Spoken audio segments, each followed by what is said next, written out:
Paz y bien, hermanos en Cristo.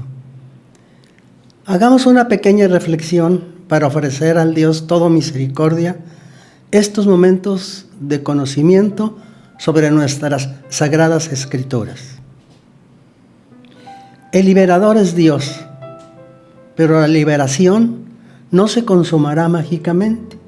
Mientras el ser humano se mantenga centrado en sí mismo, encerrado en los muros del egoísmo, será víctima fatal de sus propios enredos y obsesiones y no habrá liberación posible. El problema consiste siempre en confiar, en depositar en sus manos, en las manos de Dios, las inquietudes y en descargar las tensiones en su corazón. Que así sea, hermanos. Bien, en esta charla nos vamos a situar teóricamente en los siglos 2 y 3 después de Cristo, obviamente, para no parecer muy extremoso o fuerte en lo que hoy voy a comentar, ya que en los primeros siglos de la iglesia primitiva, por así decir, tanto el idioma como las expresiones orales, los pensamientos, eran algo diferentes. Este tema trata de ciertos textos que de alguna manera, años después, que salieron a la luz, fueron rechazados por la iglesia cristiana y hoy siguen ahí, separados por las diversas iglesias en las diversas confesiones.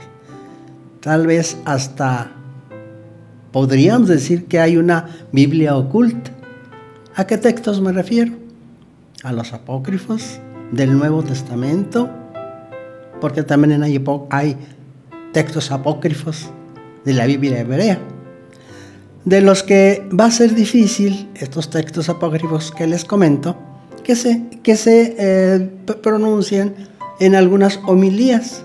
Son obras muy antiguas, pero de una influencia monumental, ya lo veremos después, en la formación de la fe cristiana. Y como comentaremos más adelante de estos textos, nuestra Iglesia Católica ha hecho suyos ciertas informaciones y datos que no aparecen en ninguno de los 4 evangelios. Traté de ser breve al intentar explicar por qué estos escritos no se aceptaron para que formaran parte del canon de la Iglesia. Como comentario extra, ustedes saben que la palabra canon significa regla o medida. Esa es la definición original. Pero aquí en este tipo de temas bíblicos se entiende canon como inspirados por Dios. O sea, nuestro canon es la Sagrada Biblia. La palabra apócrifo significa oculto, aunque desde hace años de ocultos no tienen absolutamente nada. Se pueden conseguir estos libros, estos evangelios apócrifos, en cualquier librería religiosa católica. ¿Qué llevó a que personas piadosas escribieran estos textos? Pues una hipótesis seguramente por las lagunas que hay en el Nuevo Testamento, en algunos pasajes. Por ejemplo, no tenemos información de la adolescencia de Jesús. No sabemos nada. Desconocemos otra cosa, la predicación y el ideario de la mayoría de los apóstoles. O sea, no tenemos biografías de ellos y de su muerte tampoco. Solo por tradición tenemos noticias de su final, de algunos de los seguidores íntimos de Jesús. Estos piadosos y desconocidos autores de estos escritos también añoraban que de la Santísima Virgen María no se hubiera escrito casi nada en los evangelios canónicos. Así que por tradición, o vamos a decir que por invención, narraron la infancia de la Madre de Jesús. Por estos escritos apócrifos conocemos que ciertos escritores judíos tenían la costumbre de ponerle el nombre de su obra, el de un personaje de importancia, de alta jerarquía en la religión judía. Por eso estos escritos del tema de hoy tienen estos títulos. O sea, los escribieron otras personas y le pusieron el título que al rato veremos. Estos escritos del tema de hoy tienen títulos tal vez influenciados por esa costumbre judía. Voy a mencionarles algunos títulos de estos textos apócrifos. Número 1, Evangelio de Tomás. Número 2, Evangelio de Felipe. Número 3, correspondencia entre Pilato y Herodes. Número 4, correspondencia entre Jesús y Abgaro. Número 5, muerte de Pilato. Número 6, Evangelio armenio de la infancia. Número 7, protoevangelio de Santiago. Y número 8, Evangelio de Pedro. Aunque voy a agregar uno nuevo. El Evangelio de Pedro. Ese Evangelio, el Evangelio de Pedro, el Evangelio Evangelio de Jesús. Así es, él lo escribió.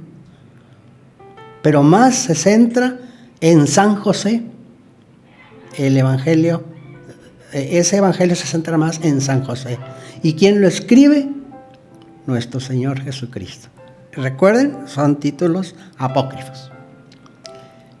He enlistado solo 8 o 9, pero son más de 70 los conocidos así, que estos títulos o libros que les he mencionado, todos son de autores desconocidos y no de quien se dice que lo escribió.